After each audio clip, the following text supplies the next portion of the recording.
MIWA, pour dire Made in West Africa, c'est une association à but non lucratif qui promeut la consommation des services, des compétences et des produits locaux dans la sous-région. L'association existe depuis avril 2015 et depuis lors, nous nous efforçons. Nous nous sommes donnés comme mission la revalorisation des ressources locales par des pôles de réflexion, par la sensibilisation et par l'édition de documents intellectuels comme ce livre de consommateur à consommateur, l'appareil de la consommation citoyenne, paru en novembre 2017. Le MIWA, c'est pour vous, le MIWA, c'est pour nous, elle est ouverte à toute bonne volonté, soucieuse de rendre les Africains fiers de consommer les produits du continent. Voilà. Je vais à présent passer la parole au président de l'association qui va prononcer le discours d'ouverture, M. Ibrahima Diallo, enseignant-chercheur, un grand monsieur en qui j'ai beaucoup de respect et d'admiration. Je suis honoré qu'il soit parmi les personnes qui m'inspirent. M. Diallo, vous avez la parole.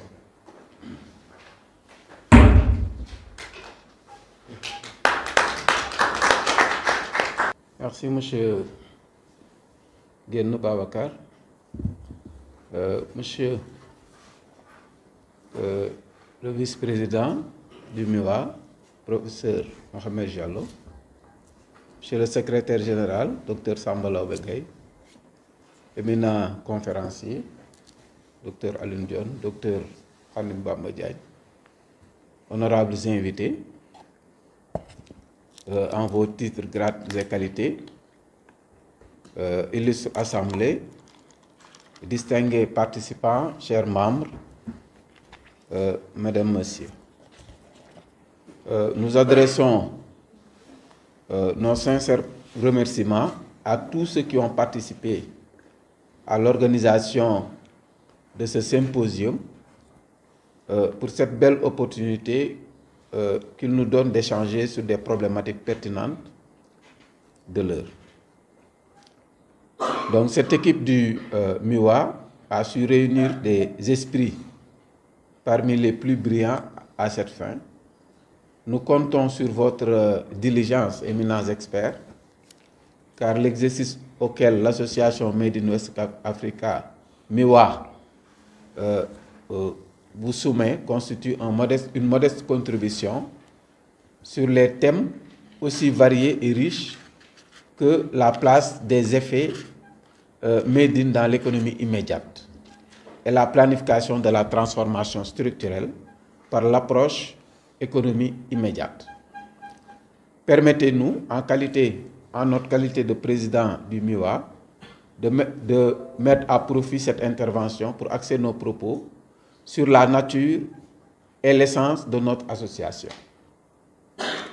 Le MIWA, Made in West Africa, est une association apolitique à but non lucratif de la loi de 1901 qui a pour but de promouvoir la consommation des services, compétences et produits locaux dans la sous-région.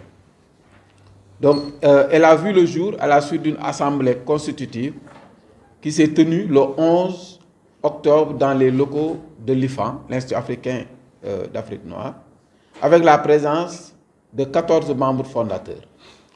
Donc, le 13 avril 2015, l'association a reçu son récépissé de dépôt.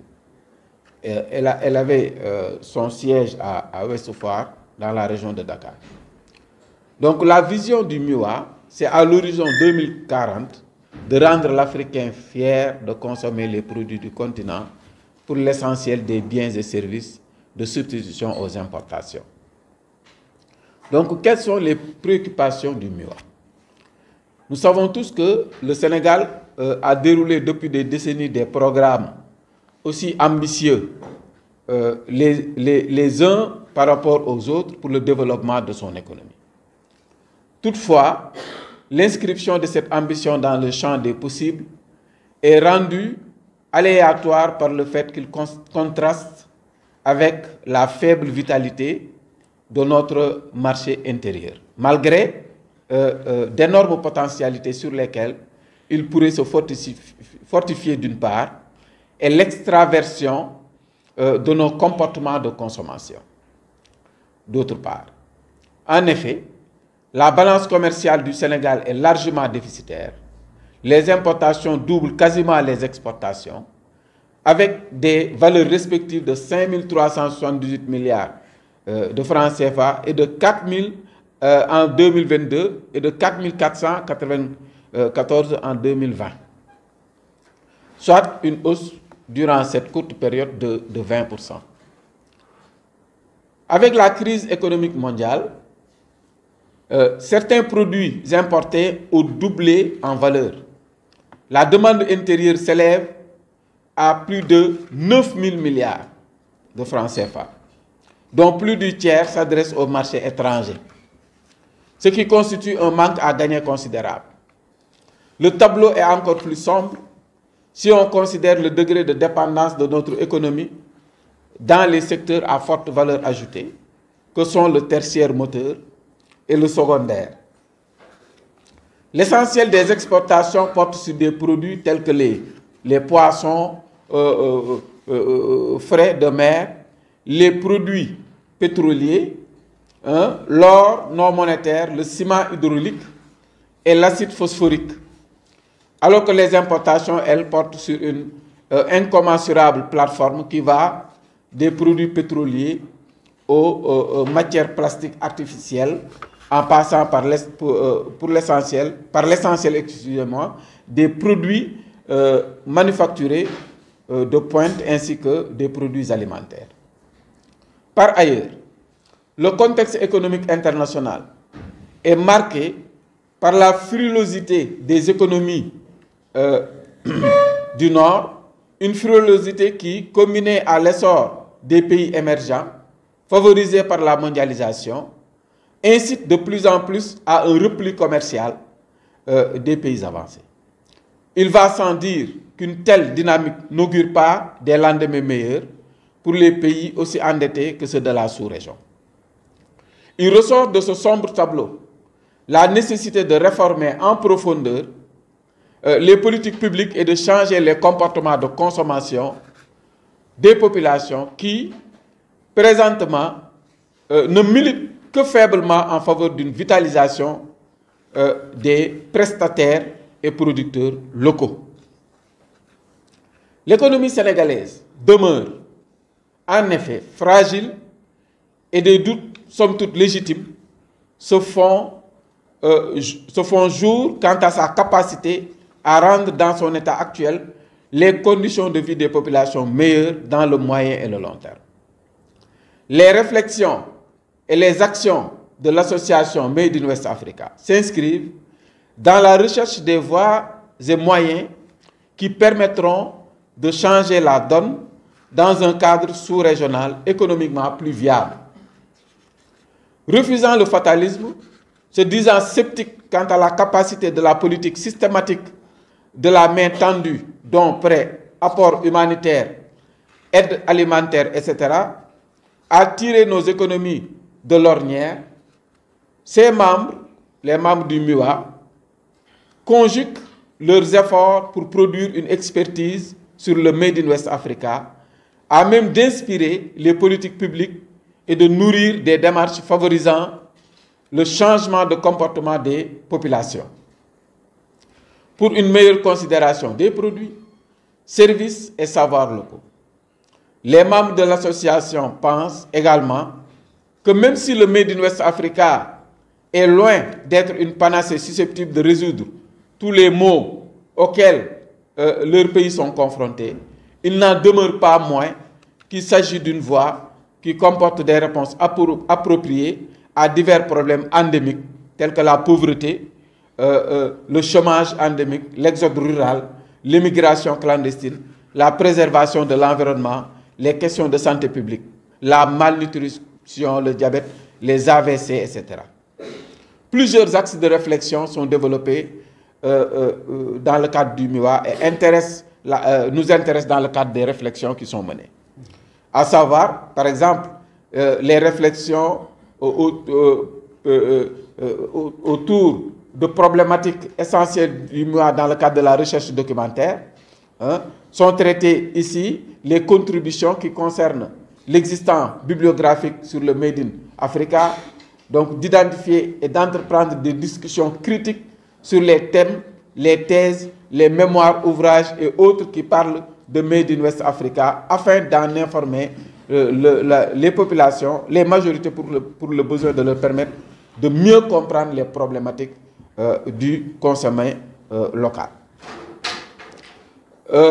Nous travaillons aussi dans le cadre du MUA à définir, tenter une définition, une clarification notionnelle des termes de Made in West Africa, qui, n'est-ce pas, sont développés dans les champs paradigmatiques des effets Made in, qui peuvent être grossissants ou réducteurs. L'association réfléchit aussi sur les thèmes liés à la question alimentaire dans la zone étudiée, c'est-à-dire l'Afrique de l'Ouest. Donc ces réflexions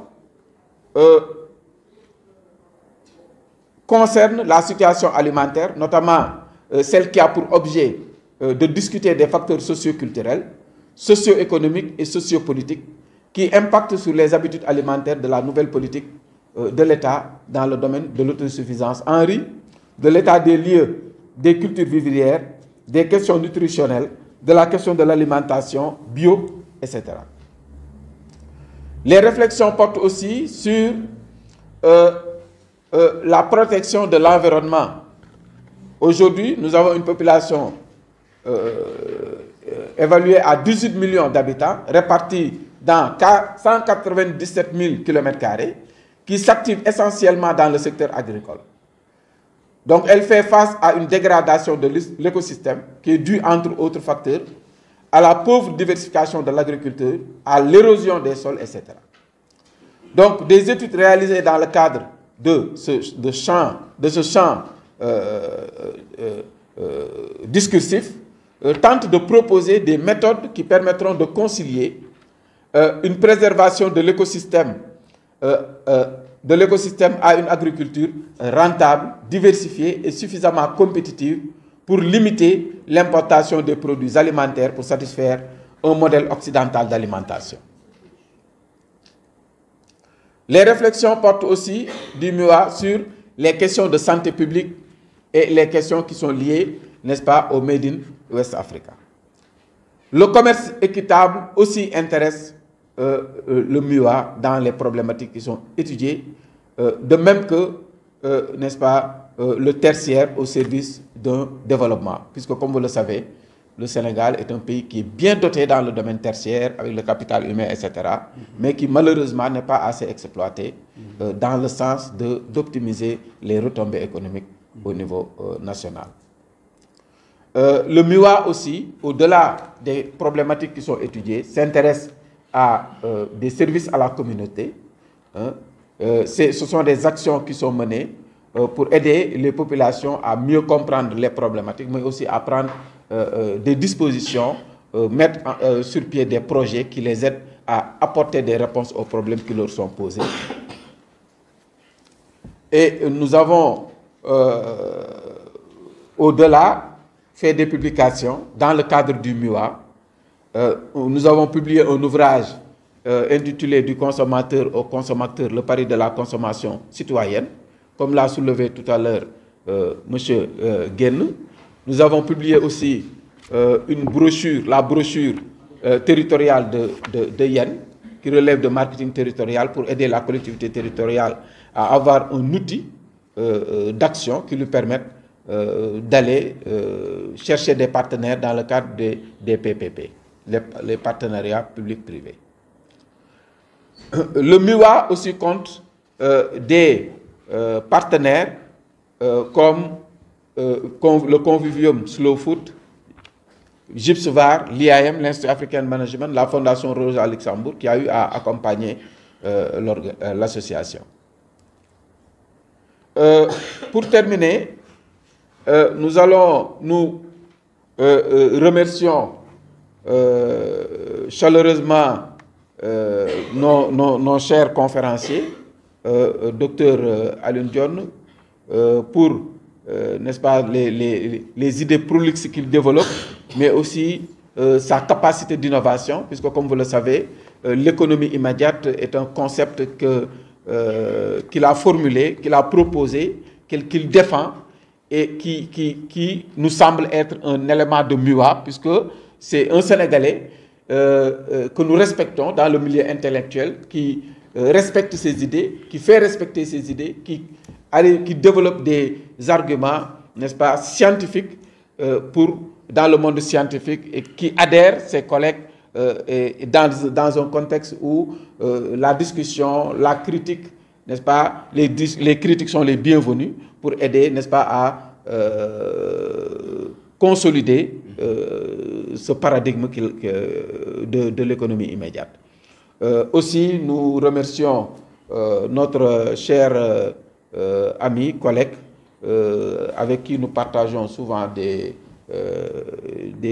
jurys, présidium et autres, Dr Khadim Bamba Diagne, n'est-ce pas, qui aussi va intervenir sur cette problématique du MUA, en essayant un peu de nous expliquer les liens qui peuvent exister entre, n'est-ce pas, les effets made in grossissant et d'une part, et d'autre part, l'économie immédiate, et aussi les problématiques qu'il a eu à développer dans le cadre de son ouvrage. Voilà. Et dans l'avenir, nous comptons, Inch'Allah, dans le cadre du MUA, organiser un colloque, probablement l'année prochaine, puisque comme vous le savez, le MUA est à sa 8e année d'existence institutionnelle. Voilà.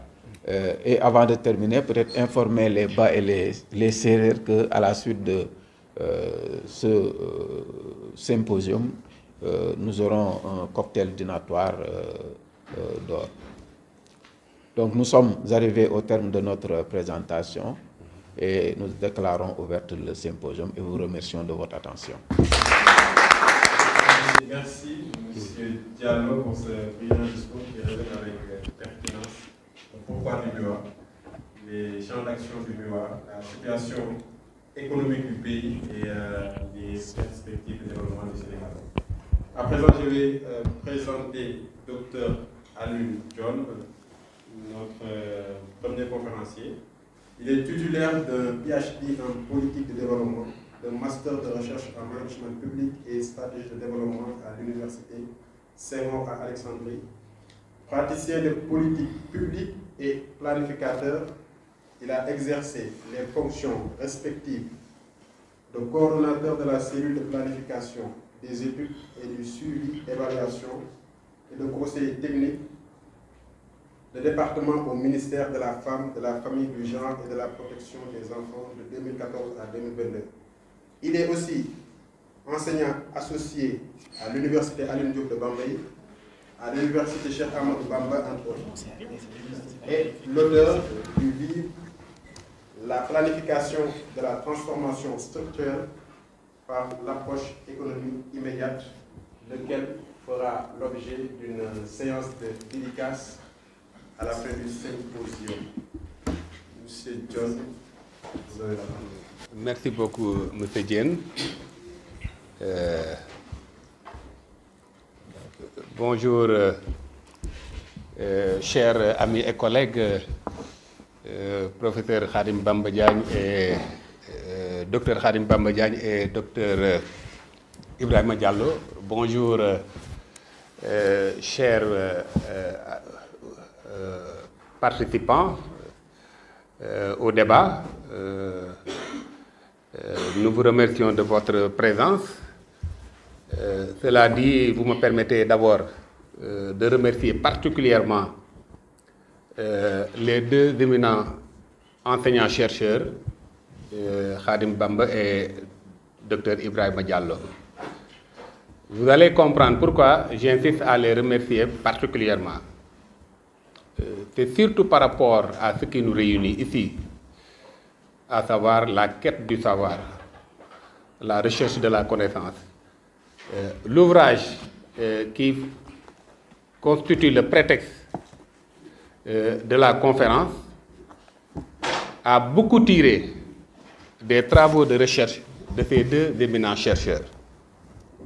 Vous allez voir que le marketing territorial et les études que le docteur Khadim Bamba a menées sur le plan économique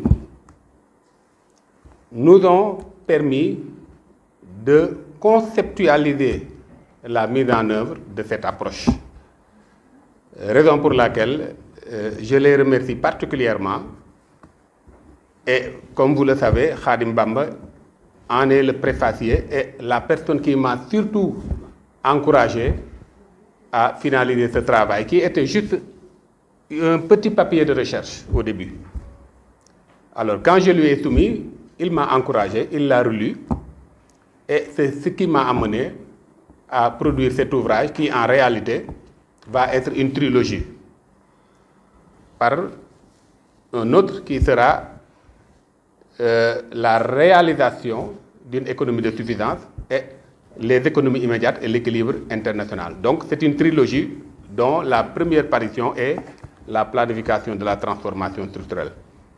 Alors, le lien par rapport au concept de Made in West Africa ou le concept de Made in de manière générale, c'est qu'en réalité, l'approche de l'économie immédiate est ce que Miwa faisait bien avant que nous nous focalisions sur la conceptualisation d'une économie endogène. Parce que Miwa est une organisation, comme il l'a dit, qui vise à contribuer au développement socio-économique de manière pluridisciplinaire, parce que vous avez entendu qu'il a bien développé le lien qui existe entre le système d'alimentation, de consommation et la santé. De ce point de vue, il y a beaucoup d'interactions entre tous les aspects qui relèvent de l'anthropologie, qui relèvent de la vie humaine de manière générale et qui font que nous devons aller vers une meilleure articulation de ces différentes dimensions pour avoir une économie plus ou moins équilibrée. Et c'est de ce point de vue que nous avons pensé que l'approche de l'économie immédiate est en réalité ce qui doit être, à notre humble avis, l'activité principale de nos dirigeants au plan socio-économique, mais également au plan de la mise en œuvre des politiques publiques de manière générale.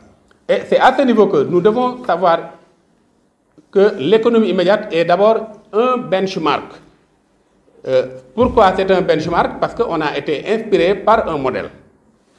Et ce modèle qui nous a inspiré, en réalité, nous a fait savoir que nous avions des aspects qu'on n'a pas en fait véritablement valorisés dans le sens de pouvoir obtenir une économie assez résiliente, une économie assez soutenue, une économie qui vise une inclusivité dans l'offre de création de biens et services. C'est de ce point de vue que nous avons énormément de richesses dans nos territoires, de manière générale, dans nos terroirs. Et c'est à ce niveau qu'il faudrait savoir que l'approche de Made in est d'abord une approche de territorialisation. Quand on dit Made in, ça renvoie à un territoire. Et c'est à ce niveau que l'économie immédiate, qui se veut une économie qui part de la première dimension que constituent les ressources naturelles ou bien les ressources de manière générale, parce qu'il y a les ressources humaines, mais également il y a les ressources naturelles. Et si on doit partir des ressources, sachant que l'économie c'est la valorisation ou c'est l'optimisation des différentes ressources, de ce point de vue, le Made in est en réalité ce que doit être véritablement une économie qui se veut soutenue. Et ce made in, c'est que ça nous permet, c'est le made in qui nous permet, qui nous sert de baromètre par rapport à notre système de consommation.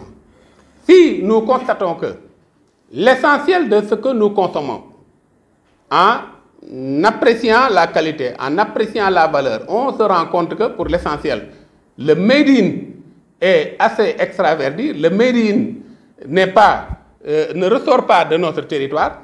Cela nous permet de bien évaluer en fait notre part dans ces créations de richesse. Est-ce que nous sommes de simples consommateurs ou bien sommes-nous de véritables producteurs qui contribuent à l'économie mondiale de manière générale? Parce que dans tous les cas, nous aurons à travers ce made in des produits pour l'autoconsommation, mais également des produits qui seront mis dans le marché à travers les interactions dans les espaces de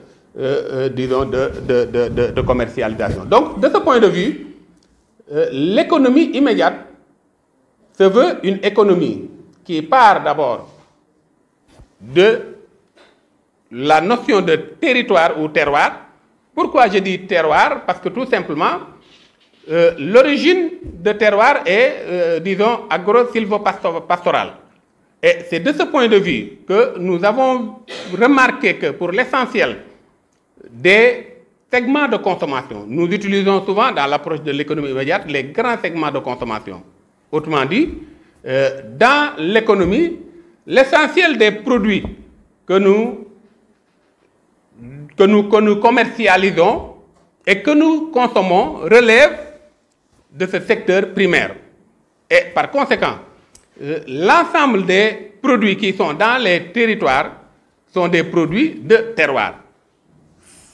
C'est cet esprit, disons, d'économie géographique, cet esprit d'espace nous renvoie à la notion de terroir. Maintenant, le territoire, évidemment, c'est le concept qui englobe l'ensemble des espaces géographiques, mais du point de vue de l'approche, quand on dit terroir, c'est le niveau le plus, disons, immédiat, le niveau qui n'est pas en réalité au plan institutionnel ce que nous pensons comme étant le territoire. Parce que vous savez aussi bien que moi que le territoire institutionnel que nous avons est différent, voilà, du territoire de l'agriculteur ou bien du territoire voilà, du pêcheur. Et par conséquent, cette approche qui vise à avoir qui vise à réaliser une économie, une création de richesse à partir des besoins, à partir des facteurs de production qui sont les plus immédiats, c'est ça qui nous amène à aller vers cette approche d'économie immédiate. Voilà, les stratégies pour mieux valoriser le consommé local. Je crois qu'en fait, il y a plusieurs niveaux qu'il faudrait interpeller pour aller dans le sens du consommé local. J'ai l'habitude de dire que il y a souvent des accusations que nous faisons à tort aux autorités politiques. Mais parfois, il y a, pour ce qui est du consommé local, je vais prendre le chemin inverse. Je vais commencer par d'abord l'attitude en termes de consommation, l'attitude individuelle. Je crois que nous avons, on dirait qu'on a souvent, disons, choisi de prendre ce qui vient de l'extérieur, même si ce n'est pas en fait de la qualité. On a ce complexe qui consiste à voir, par exemple, de très belles chaussures fabriquées à Ngaï, mais on va mettre le tampon Made in Italy parce que tout simplement le Sénégalais va prendre ce produit pensant que voilà, ça vient de l'Italie. Donc il y a cette responsabilité. Donc la stratégie va être d'abord de former les populations, de les sensibiliser. Je crois qu'à ce niveau, souvent quand on parle d'éducation des adultes, on pense que voilà, un adulte, on ne doit pas l'éduquer. Mais je crois que l'éducation, c'est pour toute la vie. Et par conséquent, il faudrait sensibiliser, éduquer à la citoyenneté, éduquer les populations dans le sens de consommer les produits qui viennent de leur terroir. Ça, c'est un. De deux, maintenant, nous devons aller dans le sens d'appuyer, comme je l'ai dit, avec les boutiques technologiques, les producteurs pour qu'ils puissent produire excusez-moi de la répétition, pour qu'ils puissent fournir des produits de qualité. Et c'est là où j'insiste sur le deuxième niveau, en fait sur le troisième niveau du Made in, à savoir les boutiques technologiques. Là, il y a deux approches qu'on peut utiliser. D'abord, le rôle de l'État à travers l'appui aux organisations, mais également on peut utiliser l'approche coopérative. Actuellement, si vous allez partout dans le monde, les organisations les plus dynamiques, souvent, sont des systèmes d'associés. Et en mettant en place l'approche coopérative, par exemple, un système d'associés, nous pouvons avoir des produits de qualité. Parce que tout simplement, la mutualisation va constituer un atout en termes de valeur ajoutée sur les produits qui sont livrés. De ce point de vue, nous devons aller dans le sens de mieux organiser les producteurs à travers une mise à niveau qui leur permettront de pouvoir obtenir des produits qui vont concurrencer les autres producteurs dans le marché des produits et services. Enfin, nous devons également mettre en place une articulation des besoins. Autrement dit, ce que nous appelons les grands segments de consommation, nous devons nous positionner à ce niveau. Je donne l'exemple du pagne tissé. En fait, les pagnes, tout ce qui touche autour de l'habillement, les métiers de l'habillement, etc., font partie des grands segments de consommation. Pourquoi je l'appelle ainsi? Parce que chaque jour, on est obligé de s'habiller. Voilà un besoin qui est là, qui est récurrent, hein, que nous utilisons en permanence. Donc, c'est un besoin qui est immédiat. Et si nous mettons le savoir-faire, la technologie, les moyens, l'accompagnement par rapport à des produits de grands segments de consommation, on peut se positionner. Le pagne tissé, actuellement, prenez les pagnes tissés produits au Sénégal, vous les comparez avec ceux qui sont produits au Burkina, ce n'est pas comparable en termes de qualité. Le Burkina a pu en réalité se positionner sur ces produits et maintenant c'est un produit qui est labellisé. Donc voilà les stratégies qu'on peut mettre sur le marché pour mieux se positionner et favoriser le consommé local. Donc identifier les acteurs, faire des choix, pousser en tout cas, il faut inciter vers la consommation des produits locaux, mais également se positionner sur certains produits et mettre tout ce qu'il y a comme moyens, comme ressources, comme technologie pour rendre ces produits compétitifs. Voilà les différentes stratégies que nous proposons dans l'approche de l'économie immédiate. Merci.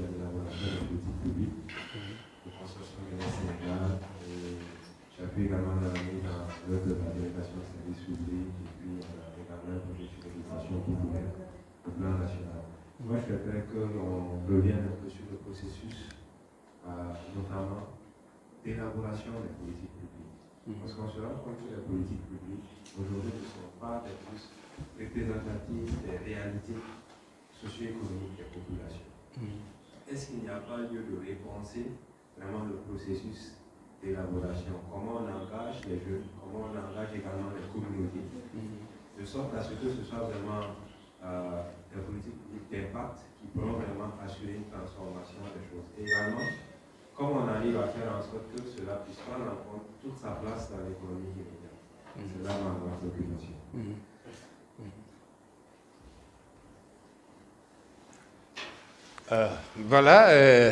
Je crois que c'est une question très intéressante que nous avons même abordée dans l'ouvrage. Les politiques, parce qu'en fait, dans l'économie immédiate, nous, on a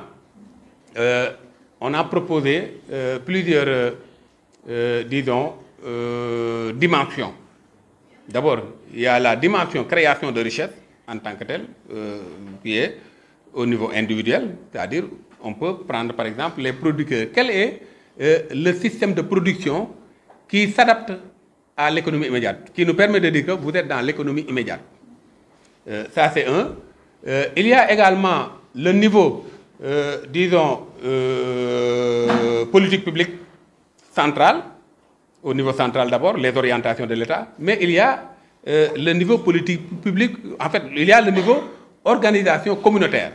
Parce que nous avons proposé un modèle qui se veut un modèle d'économie qui contribue à la fois à la promotion du développement local, mais également qui va contribuer de manière indirecte à la production nationale. Parce que vous savez que voilà, ce sont les niveaux micro, méso qu'on agrège pour avoir le niveau macro. Et de ce point de vue, pour ce qui est de la politique au niveau macro, au niveau des orientations de manière générale, nous avons proposé à ce qu'on aille vers des politiques qui, en termes de... C'est là où on va interpeller peut-être l'approche planification, où il faudrait inverser la tendance. Parce que vous avez vu qu'actuellement, je donne un exemple, si vous prenez les budgets de nos différents ministères, nous avons quasiment 80% de l'ensemble des budgets, je dis 80% et même parfois plus, qui sont en fait au niveau central. Même si c'est à travers des projets et des programmes qui sont réalisés au niveau des territoires, l'essentiel du cadrage budgétaire se fait au niveau central et non à partir d'un ciblage des niveaux au niveau des différentes disons, territoires qui vont abriter ces projets et ces programmes. On devrait avoir en réalité un ciblage au niveau de ces territoires qui nous permet d'avoir des données brutes et à partir de ces données brutes qu'on a au niveau des territoires, nous projetons les interventions qui doivent se faire à ces niveaux. Et là, on est dans l'immédiateté. L'immédiateté, c'est le niveau le plus précis. Parce qu'on définit l'immédiateté comme étant l'ici maintenant. L'ici maintenant, ça veut dire l'espace et les enjeux de l'heure. Maintenant, ce sont les besoins. C'est pourquoi c'est une approche qui est basée sur le ciblage. Les cibles, ce dont ils ont besoin, c'est sur ça que nous devons orienter les politiques publiques.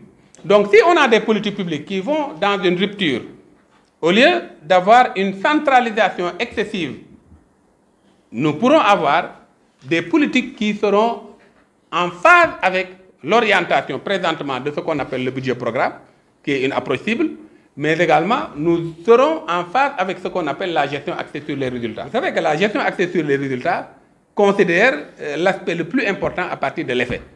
Et si nous voulons avoir des effets, ce n'est pas en fait les indicateurs de moyens qui sont plus importants, c'est vrai, ce sont des intrants. Ce n'est pas encore les indicateurs d'activité.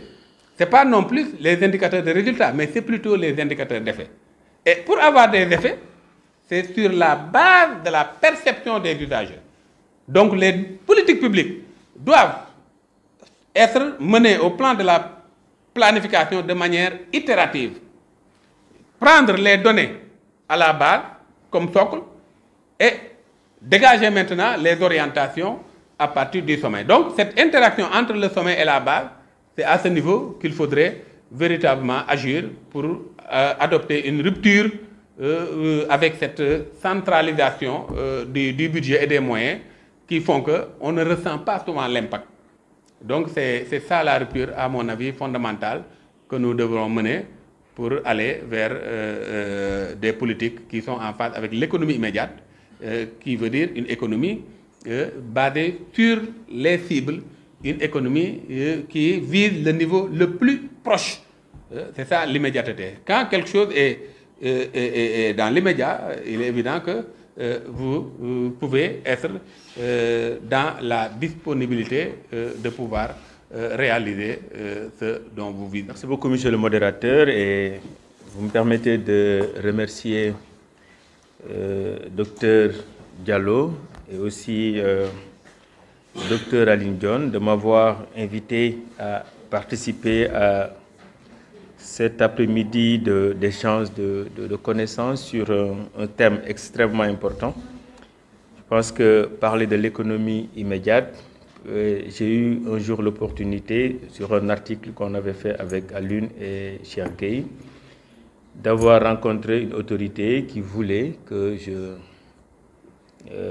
fasse une étude sur ça. Je lui dis que non, ça appartient à Dr Alun.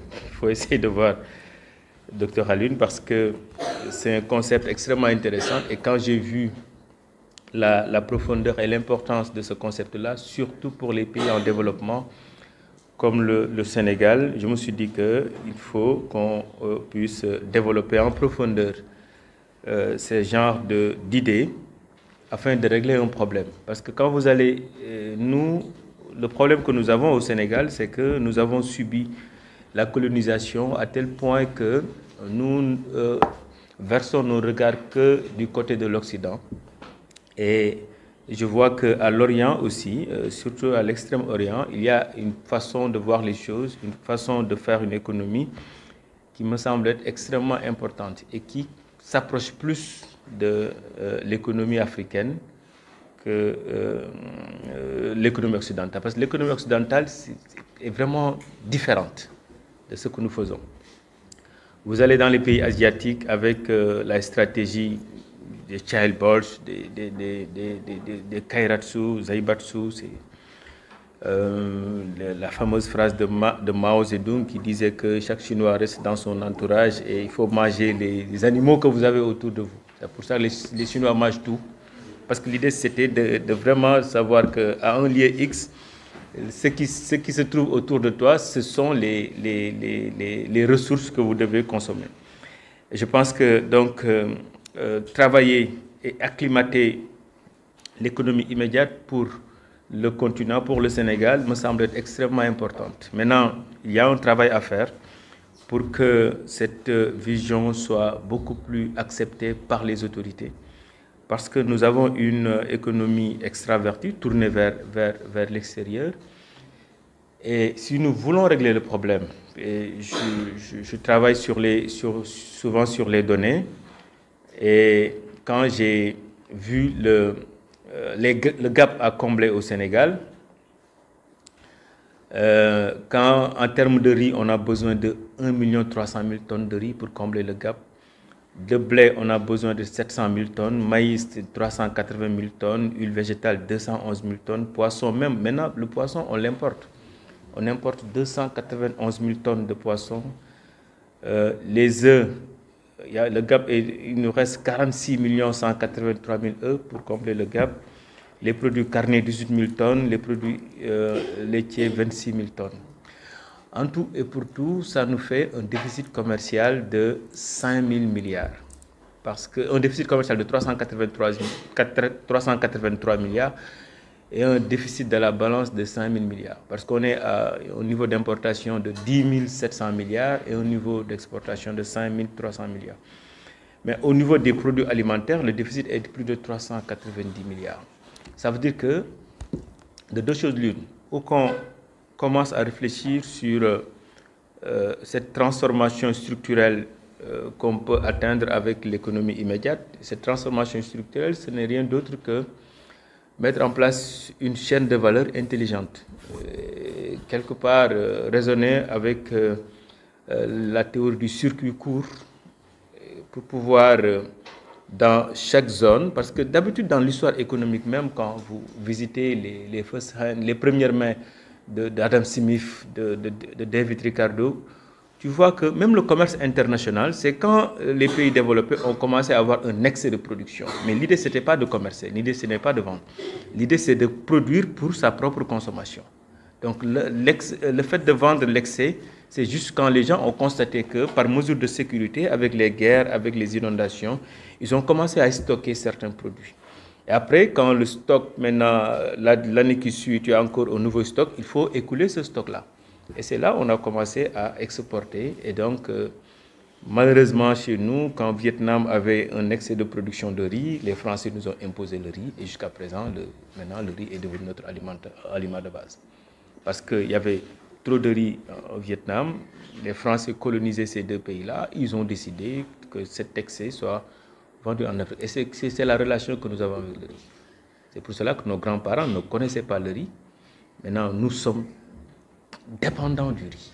Nous dépendons du riz et une dépendance que personne ne peut expliquer. Et moi, je suis toujours en désaccord sur ceux qui pensent qu'on doit se battre pour avoir une autosuffisance en riz. Moi, je pense plus que nous devons aller un peu plus on doit être un peu plus courageux.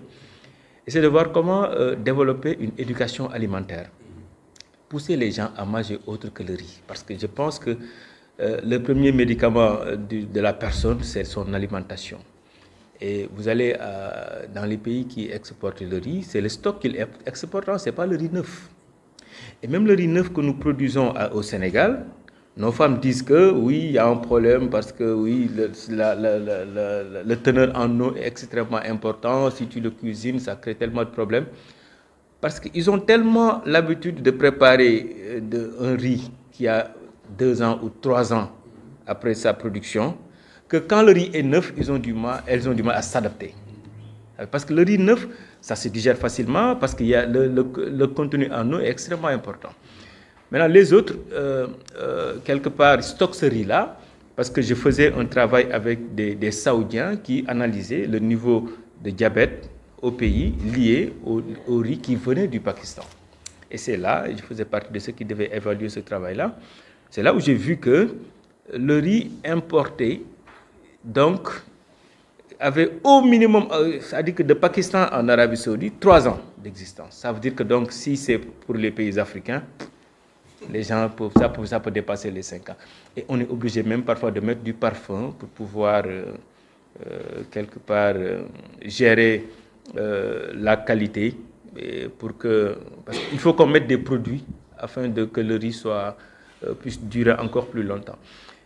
Je pense que tous ces problèmes-là, donc le problème de déficit de la balance commerciale, le problème médical, toutes ces questions-là, on peut les régler avec cette stratégie d'économie immédiate, mais qui ne va pas se baser simplement sur la recherche de l'autosuffisance en riz, mais qui se base sur une éducation alimentaire, qu'on puisse consommer d'autres produits, parce que le céréal, par exemple, les productions que nous avons me semblent être extrêmement importantes. Maintenant, si les gens se focalisent seulement sur le riz, on laisse les autres céréales, alors que les autres céréales pouvaient nous permettre de régler ce problème d'autosuffisance-là. Le Sénégal est un des rares pays en Afrique où on ne mange que du riz. J'ai fait une semaine à Douala. Tous les jours, c'est un nouveau plat. Là, j'avais du mal à comprendre. Tous les jours, c'est un nouveau plat à base d'un céréal. Après, quand les collègues sont venus au Sénégal, tous les jours, on mangeait du tchèp. Et après, le jeudi, je me rappelle, un jeudi, je lui ai dit que, bon, comme vous n'aimez plus le tchèp, bon, je vais demander de changer son menu, de vous proposer quelque chose qui n'est pas du tchèp. Oui, la dame m'a dit d'accord, ok. Et la dame a proposé du mafé. Mais eux, ils ne voient pas le nyeh au mafé, quoi. Ils voient que c'est du tchèp, quoi. Je dis que non, chez nous, ce n'est pas du tchèp, c'est du mafé. C'est du mafé. Pour dire que même si on dit que ce n'est pas du tchèp, on fait du tchèp. Pour vous dire comment la culture sénégalaise, la relation entre le tchèp et le Sénégal. Et le tchèp et le Sénégal, ce n'est pas longtemps, hein. C'est fin des années 40, début des années 50. Et donc, je pense qu'il faut qu'on réfléchisse sur ça. Il faut aussi qu'on fasse une pierre deux coups. C'est-à-dire, l'idée, c'est dans la transformation structurelle de l'économie que nous voulons, on ne peut pas transformer l'économie parce que le mot structurel veut dire dans le temps et dans l'espace. C'est-à-dire qu'on peut faire une transformation conjoncturelle, on peut faire une transformation structurelle.